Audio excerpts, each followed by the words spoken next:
Hola, buenas tardes. En esta oportunidad vamos a estudiar el juicio ejecutivo o el procedimiento ejecutivo.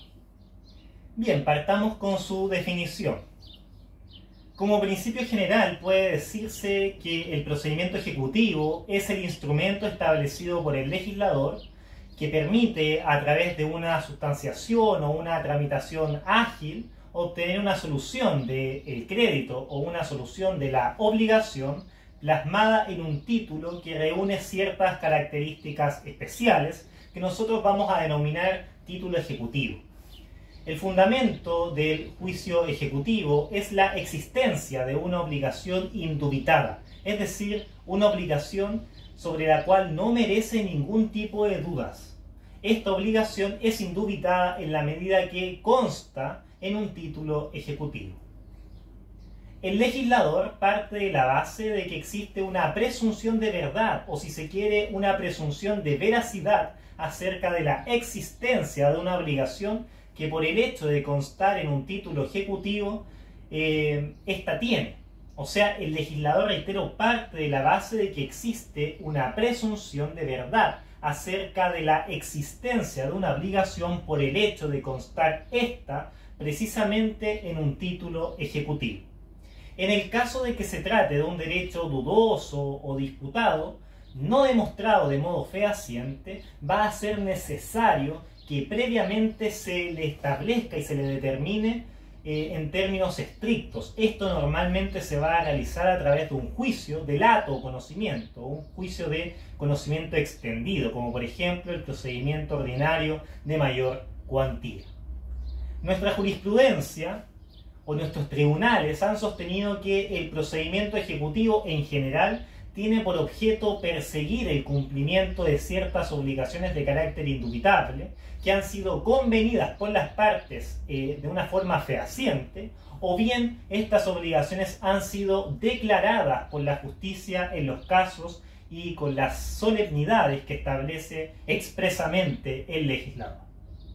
A su turno, la doctrina enseña o señala que por juicio ejecutivo debemos entender a aquel procedimiento que persigue por vía compulsiva el cumplimiento de una obligación que es cierta e indudable, que consta en un antecedente auténtico al cual la ley le reconoce una aptitud necesaria y suficiente para provocar el apremio, y que genéricamente conocemos como título ejecutivo. Entonces reitero esta última idea. Por juicio ejecutivo debemos entender a aquel procedimiento que tiene como propósito, como horizonte, como finalidad, la persecución por vía de apremio o por vía compulsiva, el cumplimiento de una obligación cuando ésta consta en un título ejecutivo. Y en la medida que conste en un título ejecutivo, esta obligación va a tener el carácter de indubitable e indubitada. Es decir, una obligación fehaciente, una obligación sobre la cual no merece duda su existencia. Bien, vamos ahora a analizar las características del juicio ejecutivo o el procedimiento ejecutivo.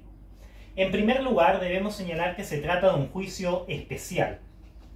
El juicio ejecutivo es un juicio especial atendido a que su tramitación se somete a normas especiales de procedimiento distintas, absolutamente diferentes o diversas a las del juicio ordinario de mayor cuantía, regulado, como ustedes bien sabrán, en el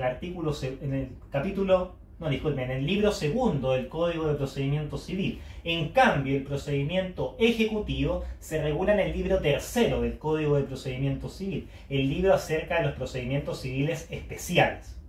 Bien, en segundo lugar, la segunda característica del procedimiento ejecutivo es que su finalidad radica en la persecución del cumplimiento de la obligación que consta en un título ejecutivo. O sea, su finalidad es la persecución del cumplimiento de la obligación de carácter indubitable, ya sea porque ha sido convenido fehacientemente por las partes o bien su existencia ha sido determinada por medio de una sentencia judicial, o ha sido, mejor dicho, declarada por una sentencia judicial a través de un procedimiento de carácter declarativo. Los procedimientos declarativos, recordarán ustedes, pueden ser meramente declarativos, constitutivos o bien de condena. Y en tercer lugar, la tercera característica que podemos advertir del procedimiento ejecutivo es que se trata de un procedimiento compulsivo o por vía de apremio. Es decir, a través de este procedimiento se puede exigir el cumplimiento forzado de una obligación que no ha sido cumplida oportunamente o íntegramente. Es un procedimiento entonces, en tercer lugar, compulsivo o de apremio. Es decir, a través de este procedimiento se puede exigir el cumplimiento coercitivo de una obligación que no ha sido cumplida, total, íntegra y oportunamente. U oportunamente.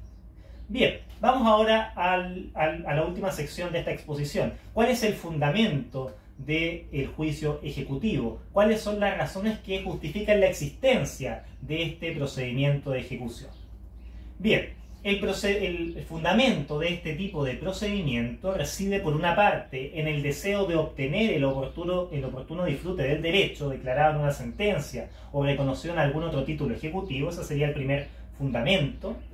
Lo reitero, es el deseo de obtener el oportuno disfrute de un derecho que ha sido declarado en una sentencia o en otro título ejecutivo. Y por otro lado, también el juicio ejecutivo se fundamenta en razones de necesidad, referido especialmente a las relaciones comerciales, procurando una vía idónea y rápida para el cobro de las obligaciones o créditos.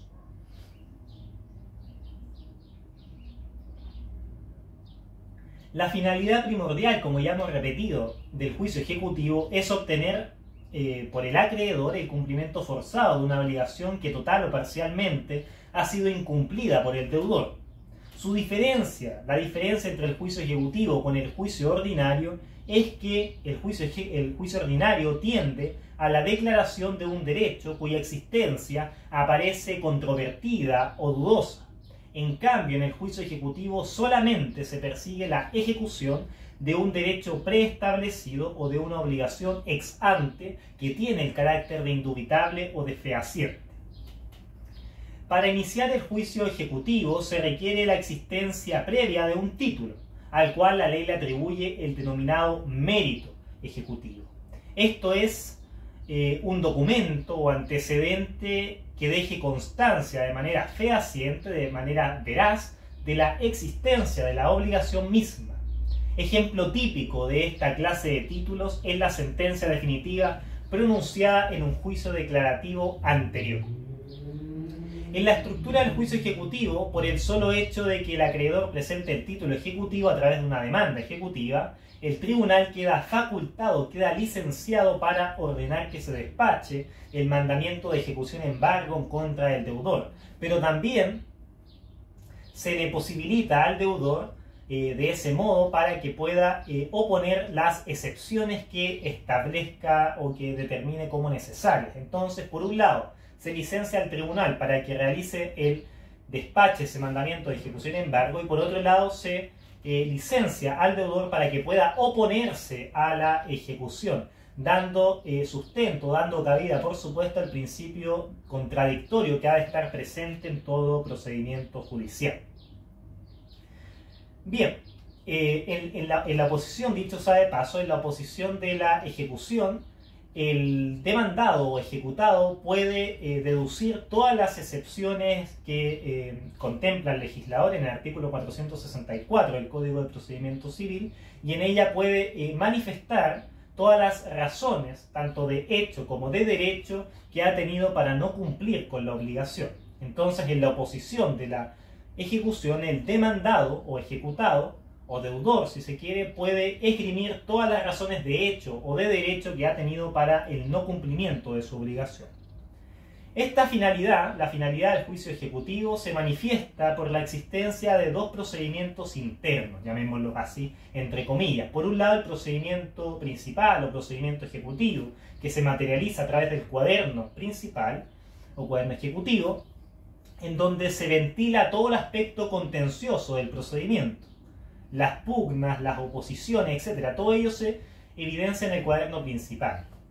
Por otro lado, tenemos también el cuaderno de apremio, el procedimiento de apremio, en donde se realizan todos los trámites relativos al embargo y a la realización de los bienes embargados del deudor para que con su producto, para que con el producto o con el remate de sus bienes rematados se haga pago al acreedor de sus acreencias, para que se satisfaga la obligación incumplida.